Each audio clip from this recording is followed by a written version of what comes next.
Hello everybody, welcome back to High Ground. My name is Tanner, and today I want to talk about 5 players to watch at 6 Invitational 2024, which actually kicks off tomorrow. SI is in Brazil this year, so let's start off the list with a Brazilian player, but he plays for a European team, Alim, one of the reigning SI champions. It would seem a bit disingenuous to me to not pick one of these guys, and I think Alim makes the most sense given that he gets to play in his home country and he's the leader of the bunch. Not to mention he's one of the most accomplished players in the game, being one of the only Brazilian players to win 2 championships and being one of the only players in general to win both a major and an SI, and very impressively doing that on 2 different teams. And speaking a bit about G2 as a whole, they haven't managed to win a championship since SI, but they have still been one of the highest placing teams with a top 8 finish in Copenhagen and top 4 in Atlanta. Next up on the list, a bit of APAC representation, we have Deali. He played for La Vega in Copenhagen, where he didn't light the world on fire or anything, but still I've heard many people say they're excited to see him play for D+, and he could be just what they need. A while back, D+, also known as Damwon Kia, was a top team and seemingly a title contender, but since then they've really fallen from grace. Maybe Deali can help them get back on the map.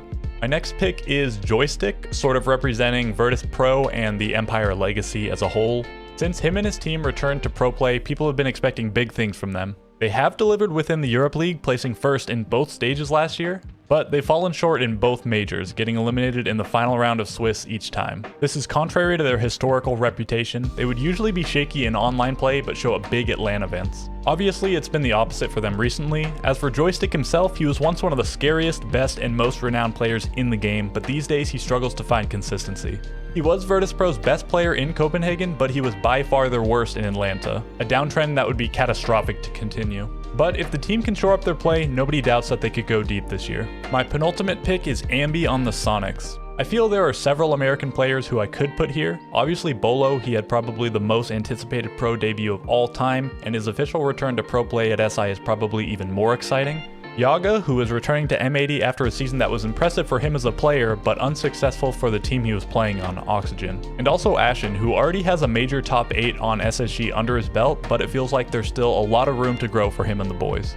Now back to Ambi, who, like Bolo, Ashen, and even Spoit before him, is expected to make some big moves right out of the gate. He's replacing Gunnar on the roster, who is yet another exciting prospect in his time. In that way, this feels like the change could end up being a lateral one. As is so often the case in this game, it comes down to consistency. With Gunnar, Sonics had some high highs and some low lows. The highest highs certainly being the back-to-back top 4 placements at majors, but they also have a poor SI showing sandwiched in there and an early exit at the most recent major. So only time will tell if Ambi has what it takes to get this team across the line.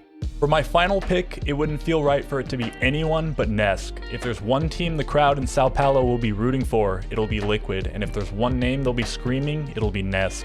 He's played more than anybody, he's beaten just about everybody, but we've seen his heart break more than anyone's. He's a fan favorite, he's one of the greats, he's Mr. Brazil, maybe even Mr. Siege, but he's still a king in search of his crown. Who knows, this could be the last event for Canadian, for Joystick, for Geo, for Psycho, but if Nesk has to walk away empty-handed, that would be a tragedy.